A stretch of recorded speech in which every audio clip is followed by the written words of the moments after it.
మాఘ అమావాస్య సందర్భంగా రాష్ట్రంలోనే ప్రసిద్ధిగాంచిన ఏడుపాయల శ్రీ వనదుర్గా భవానీ అమ్మవారికి ఆలయ నిర్వాహకులు ప్రత్యేక అలంకరణలు నిర్వహించారు. వేకువజామున నుంచే వివిధ ప్రాంతాల నుంచి భక్తులు పెద్ద సంఖ్యలో తరలివచ్చి నదీ స్నానాలు ఆచరించారు. అనంతరం అమ్మవారి దర్శనం కోసం భక్తులు బారులు తీరారు.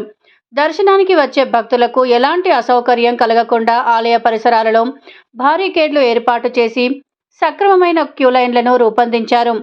మెదక్ జిల్లా ఎస్పీ శ్రీనివాసరావు ఆదేశాల మేరకు దేవాలయం పరిసరాలతో పాటు వనదుర్గా ప్రాజెక్టు ప్రాంతంలో పటిష్టమైన పోలీసు బందోబస్తు ఏర్పాటు చేశారు. భద్రత దృష్ట్యా ఏడుపాయల చుట్టుప్రక్కల సీసీ కెమెరాల ద్వారా నిరంతర నిఘా కొనసాగిస్తున్నారు. అలాగే ఏడుపాయలకు వచ్చే భక్తుల సౌకర్యార్థం ఆర్టీసీ ప్రత్యేక బస్సులను నడుపుతూ రవాణా సదుపాయాలను మెరుగుపరిచింది. భక్తులు ప్రశాంతంగా అమ్మవారి దర్శనం చేసుకునేలా అన్ని ఏర్పాట్లు పూర్తి చేశారు. ఈరోజు మాఘ అమావాస్యను పురస్కరించుకొని శ్రీ ఏడుపాయల వనదుర్గా భవానీ దేవస్థానం భక్తులు అధిక సంఖ్యలో విచ్చేయిస్తున్నారు. భక్తులందరికీ కూడా వారికి అన్ని వసతులు కూడా కల్పించడం జరిగింది. ముఖ్యంగా స్నానాలు ఆచరించడానికి అక్కడ సెక్యూరిటీ పరంగా కానీ ఇక్కడ తాగునీటికి కానీ మన ఎండకు మన షెడ్స్ కానీ ఇవన్నీ కూడా వేయడం జరిగింది. ప్రసాదాలు కూడా ఒక 3 చోట్ల ప్రసాదాల కౌంటర్స్ కూడా ఏర్పాటు చేయడం జరిగింది. అలాగే భక్తులకు ఉచిత ప్రసాద వితరణ కూడా ఏర్పాటు చేయడం జరిగింది. భక్తులకు ఎలాంటి ఇబ్బందులు లేకుండా తగిన సౌకర్యాలు దేవస్థానం నుంచి కల్పించడం జరిగింది.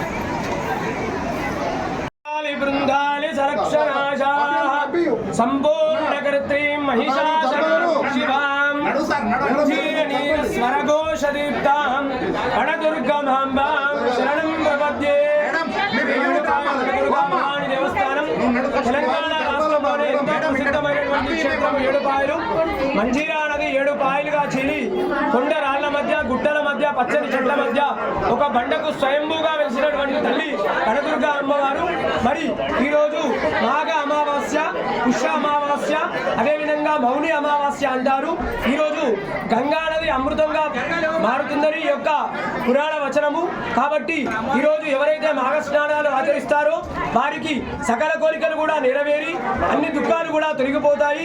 ఈ మాఘ అమావాస్య జాతరకు వచ్చేటువంటి భక్తులకు ఎలాంటి ఇబ్బందులు కలగకుండా అధికారులు అన్ని ఏర్పాట్లు కూడా చేయించడం జరిగింది.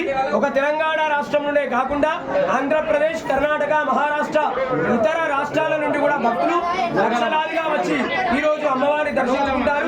వచ్చేటువంటి భక్తులు అమ్మవారికి మొక్కుబడులు చెల్లించుకొని అమ్మవారిని దర్శించుకొని మొక్కులు తీసుకుంటారు. జగదంబ మాతాకి జై.